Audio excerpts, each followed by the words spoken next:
Don't hate the player, change the game. Don't hate the player, change the game. This place is really nice, isn't it? Babe, I'm talking to you. What are you looking at? You always looking at something. What do you mean I'm acting insecure? Decoding Venus. Venus is not as feminine as you think. Part 2. Welcome everyone, it's your girl KRENA, and I'm very happy to be back to bring you this part due, the second half of this concept, this philosophy, this idea about femininity and the role that Venus plays in femininity. Now, I want to first start with a little bit of a rundown from part 1 to just recap what has been discussed. And if you haven't heard part 1, definitely check out Venus is Not as Feminine as You Think, part 1 on the YouTube channel. I have KRENA TV. Okay, so in part 1, I break down to you guys the idea of Venus and how Venus is actually a feminine and a masculine behavior. And quite often in society, when we look at Venus and honor Venus, we assign her to be a role of simply and only femininity. And it's simply and only is not the case because of Venus's traits and behaviors. She, the planet, plays a very important role in what we call the matrix. And I talk about this a lot in part 1. And so I just really want you guys to listen to part 1 if you haven't heard this concept before. Because of Venus's behavior in wanting to pamper, wanting to beautify herself, and wanting to self-care, this is where Venus embodies feminine behaviors. Because it is a feminine behavior, whether you're male or female, we all embody femininity. It is a feminine behavior to want to tend to take care of yourself, to cleanse yourself, to want to pamper yourself. These are feminine behaviors. Okay, but the other side of Venus is the admiration of what has been taken care of. It's the admiration and the appreciation of what is beautiful. And in order to have admiration and appreciation, you have to utilize your attention and your focus on something outside of you. Once we begin to be in the behavior or admiring and adoring something outside of us, something on someone else, or even a piece of artwork, right? This attention-giving process and behavior is what makes the Venusian side more masculine. And so we can look at the traits of Venus and also how this planet rules over the zodiac signs Taurus and Libra specifically, on how Venus is flipped to be both masculine and feminine. If you look at a Libra rising chart, right, this is the opposite ruling the opposite. So Libra, being Venus ruled, showcases to us the principles of Venus, that things have flipped upside down, okay? So where Aries would rule, Libra rules. Where Libra would rule, Aries would rule. Every zodiac sign rules over its opposite placement in a Libra chart. And so from the Libra chart, we can see that Venus embodies both femininity and masculinity. Now, here's the confusion that I want to recap from part 1 that a lot of people confuse about Venus. The first thing being Venus being very internally deep. Okay? Venus being in retrograde, conjunct Chiron, or in a sign that she's not as comfortable with, you will find that Venus goes too deep. When Venus goes too deep, the insecurity becomes even more stronger. Okay, and that's because Venus is a shallow sign. This is about honoring the fact that it's important to have shallowness. It's important to have things that don't go so deep. When you find Venus having to go deep in the natal chart or in a transit, you're going to find more insecurity that comes up, more difficulty in self-worth, more difficulty in self-value. And this is because Venus is not supposed to be, quote unquote, supposed to be utilized as a tool for going deep. Now, some of us are called karmically to have to do that, but Venus in her best self is shallow, utilizing her self-pampering femininity side and her adoration and admiration masculinity side. Okay? When Venus stays on the surface level, Venus becomes a tool of the matrix that you can utilize for your own self pleasures, self gain, and all that goes with it. Okay? Venus very much so is a tool. And this is where we also get very confused. And I want to recap from part 1 also about this idea of femininity being about beauty. Okay? And we're going to really break it down based off of the symbolism in this talk. And that is how I'm going to support this idea that Venus and beauty is not what is a definition of femininity. While Venus can be an expression of femininity through her beauty. What do I mean? Well, Venus represents your heightened sense of beauty. Venus takes what you find to be feminine about yourself and heightens it into a expression of self. Okay? So you do not need to wear makeup and abide by fashion, a fashion sense, and all these rules in order to be feminine. But in order to abide by the rules of beauty and fashion, well, then now you are considered beautiful. It's very, very interesting because you do not require beauty in order to be feminine. You don't require beauty to be feminine. But beauty is a heightened expression of femininity. Venus is a tool that can be utilized and has been utilized since the fall of the divine feminine to either help push an agenda of beauty or suppress an agenda of beauty. And there are reasons why certain very, ancient religious beliefs actually oppress Venus and oppress the beauty.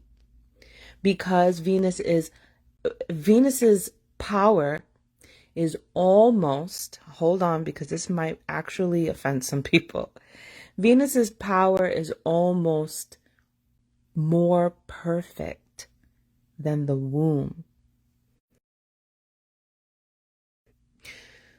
We have to start with the symbolism that Venus is compared to the womb, because they're not the same thing. And when we understand femininity and the womb and feminine, divine feminine nature, we'll understand that Venus was not existing during this time when the true feminine rules the world or rules the universe. You know what I'm saying? When the true feminine is in its highest power or was in its highest power, Venus was not there. Okay? Venus is an agenda for the current system of the matrix. Hold on with me. I know I'm taking you off tangents, and I did it in the first part, and I brought you back, and I promise you I'll bring you back here. Okay? So what we have now today is an infiltration, a false womb, which we can also, many have called the matrix, right? It is a falsified version of a womb. It is a network and a connection that holds and embodies life, okay? Now, Venus's role is to be a symbol of femininity for male and females, okay? But Venus's role, even in the astrology, is also a symbol of the fall of the divine feminine. Now, we can actually question, well, will we ever go back to the true reign of the divine feminine? That's not really up for me to say, but my theory is probably not. And this is because once the fall of the divine feminine occurred and Venus had her place and where she would rule in the matrix, we have not wanted to go back. The rules of beauty are so perfect that they keep people and keep humanity in this happy place of illusion and fantasy, glamour, superficiality, money, sex, and power. And without Venus, we don't have those things anymore. Without Venus, we don't need a monetary system, Without Venus, like we don't need to have these beautiful fashion expressions. Without Venus, we don't need to make ourselves up. We don't need to cut our hair. We don't need to shave. We don't even need to dress up. Without Venus, we are still feminine, but we are not as what we look today. This is why Venus is not as feminine as you think, because there are rules to Venus. There are rules to beauty that you can see. There are mathematical symmetry rules to beauty that everybody abides by. Male and female genders abide by. This is also why in part 1 I said that Venus's beauty can be replicated. This is also part of the matrix, is the ability to mimic and replicate, which we find through the powers of Mercury. But the biggest thing to understand is that you can follow a set of rules, right? Which some like to call like a makeover, quote unquote. And when you follow these set of rules, you can find that you will transform into a version of beauty, of your own heightened beauty, that people can congregate and agree on that you are now more beautiful than you were before. This is what makes Venus not as feminine as you think. Because feminine energy is chaos energy. It has no rules. It has no laws. It doesn't need a congregation or community to agree upon anything. It is the divine freedom to be as murky and as stanky as you want, or as beautiful, as clean as you want. Femininity is all encompassing. The womb births all. And femininity is the womb birthing all possibilities. Okay? Venus is not all encompassing, and Venus is not as feminine as you think. Okay, so now let's talk about the symbolism of the womb versus the symbolism of Venus. Now, this is not always seen, but I will break it down for you through the numerology and astrology on how I see it. This is how I see it. This is how I've studied it. And this is what I know to be true, okay? The womb symbolism is a circle, okay? The circle embodies the idea of, the birthing and the circle of life, right? The fact that there's life and death as well, that the womb actually births life. And so this symbol of the circle is the true representative of what we would symbolize for femininity. Now, Venus is connected to the number 6, okay? The number 6 is connected to the symbol of the hexagon, okay? All right, now the hexagon is actually considered to be the most efficient shape. It is considered to be almost close to perfect. Some symbols in nature embody the hexagon, like for instance, the beehive which is a very, very well known symbol because of, a certain artist that is also connected, correlated to the idea of the beehive. But the beehive itself and the symbolism of the hexagon is the true symbol of Venus, okay? Because Venus is related to the number 6. If you didn't know, numerology and astrology are sisters, right? So the number 6 is a hex, right? And it's connected to the hexagon. The hexagon actually is contrived of small triangles, or the symbols of the pyramid. And the pyramid itself is a phallus symbol. It is a masculine symbol, and it does represent strength in a lot of ways. When you are able to put all of these triangles together, they create this symbol of strength.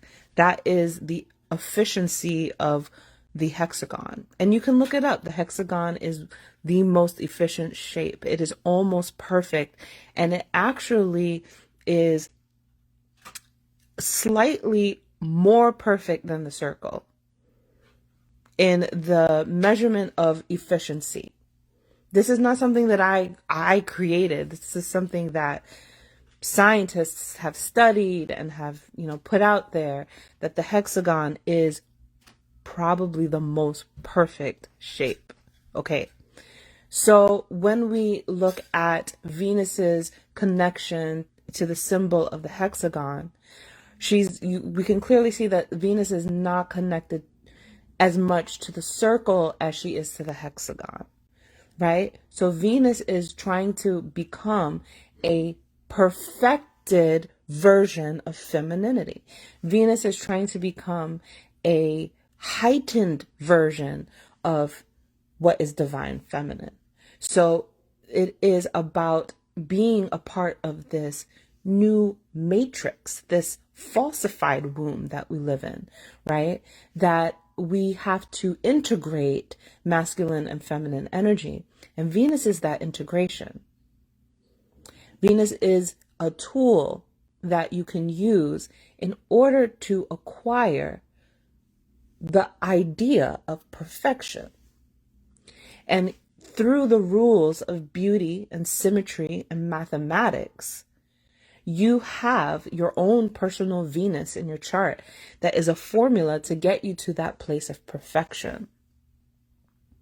So Venus is a very important planet, even though she's not that deep, not supposed to be used to be that deep, but she literally is the bridge to your own version of perfection, if you care to desire that. And some people truly do.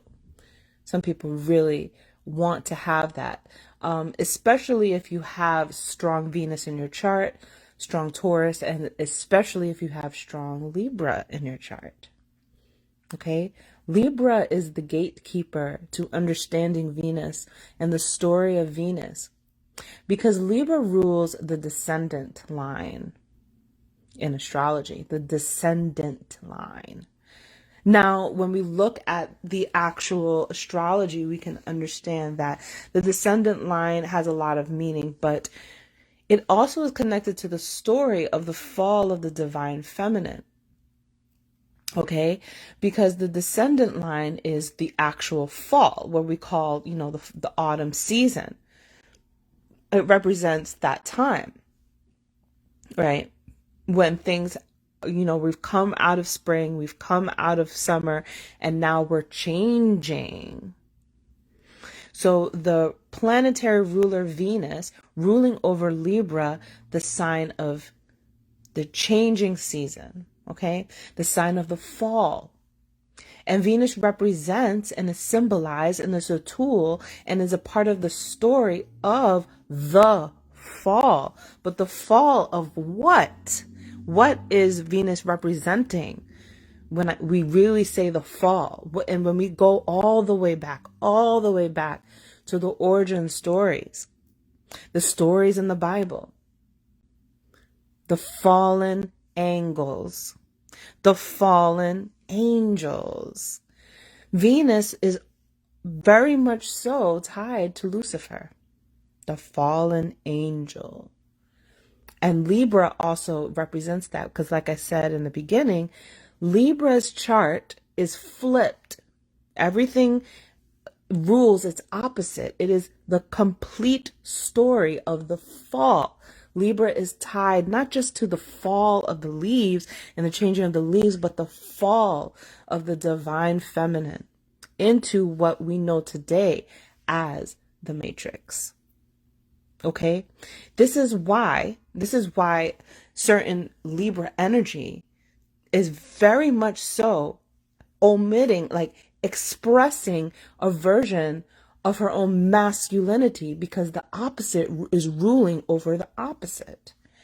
I was listening to Cardi B's Up today and I was writing notes about this talk, and I'm like, it's in a lot of Libran energy to showcase a woman who doesn't want to abide by old traditional ways of how a woman is supposed to be. That's Libra's energy because the opposite is always going to rule over the opposite.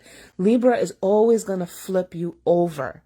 Okay, whatever is the dominant rule of the moment in time, a Libran energy is going to come and try to flip that.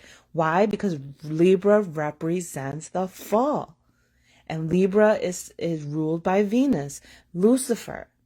And Lucifer and the fallen angel story is about falling. It's about flipping. It's about changing what is the current status or the rulership of that current moment in time.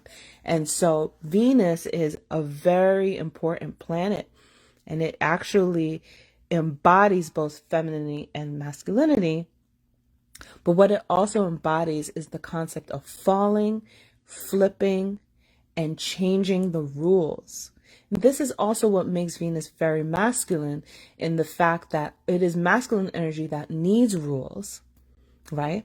But what makes Venus very feminine is the need to destroy those rules. And Venus has symbology in many walks of spirituality where she is a destroyer.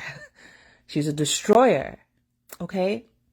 So we are confused sometimes, I think, when we talk about femininity, because I think a lot of people will be like, oh, well, you got to beautify yourself and you've got to be pretty and you got to be, and then you'll be softer and then you'll really tap into your femininity. And it's just not true.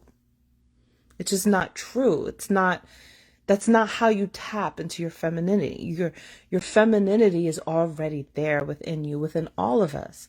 The need to be compassionate, the need to be destructive, the need to be chaotic. It is always there. You know what I'm saying? When people are talking about beautifying themselves, they're talking about Venus, and Venus is not as feminine as you think, right? All we have to know is that Venus is a tool that you can utilize to heighten yourself to perfection. The hexagon, the six, the fallen angel, Lucifer. Okay, that's the connection of Venus to this matrix. Okay, she is not as feminine as you think. Venus is not as feminine as you think. You can fall to the rules of Venus if you go too deep, if you don't feel secure in yourself, if you fall to comparison and jealousy, right? These are the things that make Venus really, really hurt you from the deep inside, because you're losing the power of Venus's energy to be shallow. If you remain shallow when you play your Venus card, you'll be fine. And you'll be more on the level of perfection if you care to be. Right?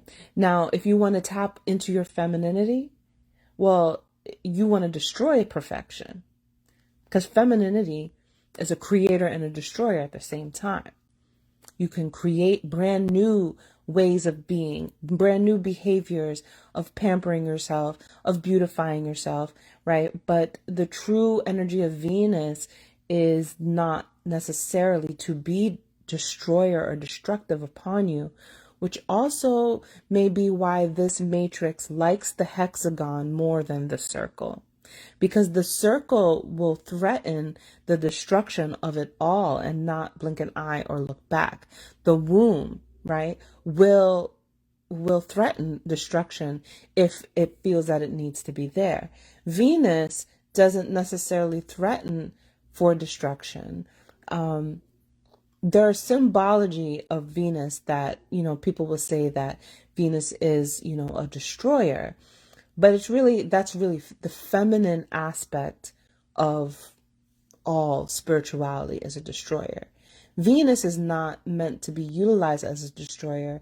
And if Venus becomes utilized as a destroyer, it will mainly hurt the person that is trying to destroy. It will hurt you from the inside out. And so you have to be careful playing by these rules and these laws of Venus. This is why certain religion beliefs have actually tried to oppress feminine heightened beauty or expression of Venus. Okay, because when we start to talk about Venus, now we're also talking about the exchange of pussy for money, right? Or sex and money.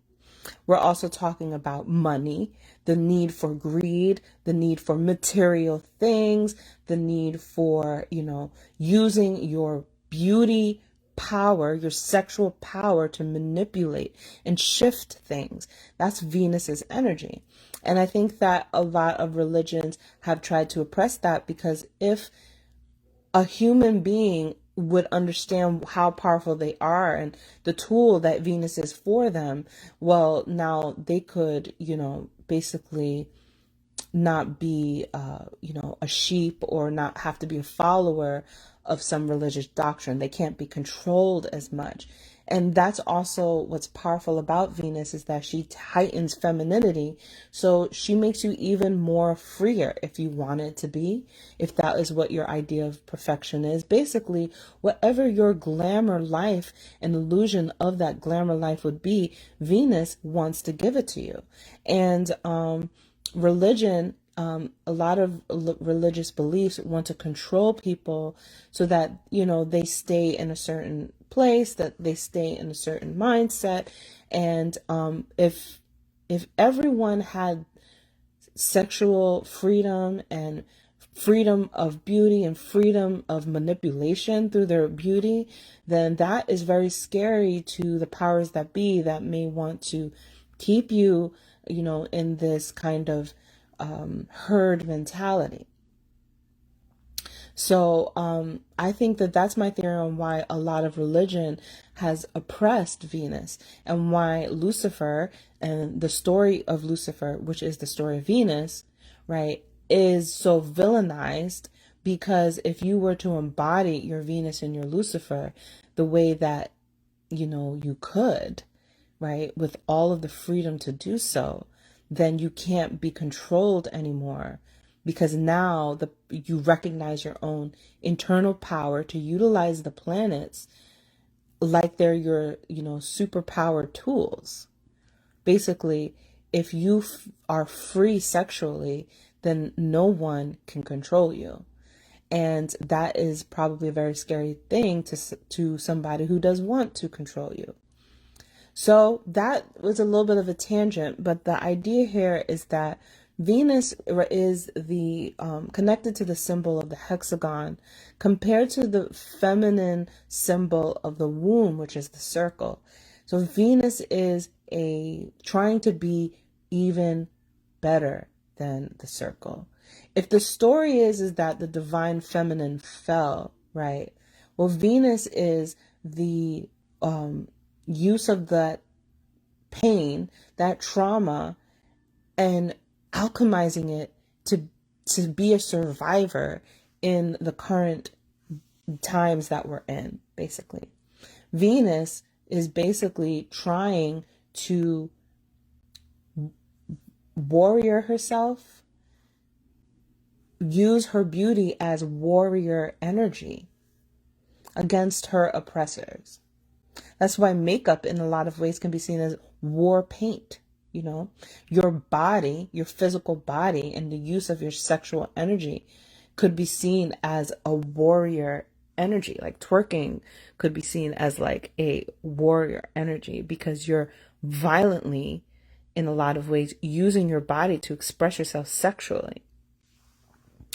These are things that I think that if we looked at Venus as almost like when you look at the Hunger Games and they crack the ceiling, that's what Venus is for you. For a long time, for a very long time, Venus has been something that people fear. And this is why the story of Lucifer, again, is villainized, right? But the minute that you no longer villainize the fall, and you no longer villainize the fallen angels and the story of Lucifer, and you look at Venus and understand what it really is, right? Instead of this, demonized villain, right? If you look at Lucifer, Venus, Lucy in the sky, right? Lucy in the sky with diamonds, Venus, then you are free and your ceiling has been cracked. Your spell has been cracked. And now you aren't a victim of beauty standards, but you're creating your own beauty standards, you're playing the game, you're changing the game, you're always flipping the game. That's the Libran energy. That is the fall, Lucifer's fallen angels energy. It's always flipping and changing the game. So Venus is a very shallow energy, but a powerful tool. And you know it's powerful because they have tried to villainize Lucifer for, forever, right?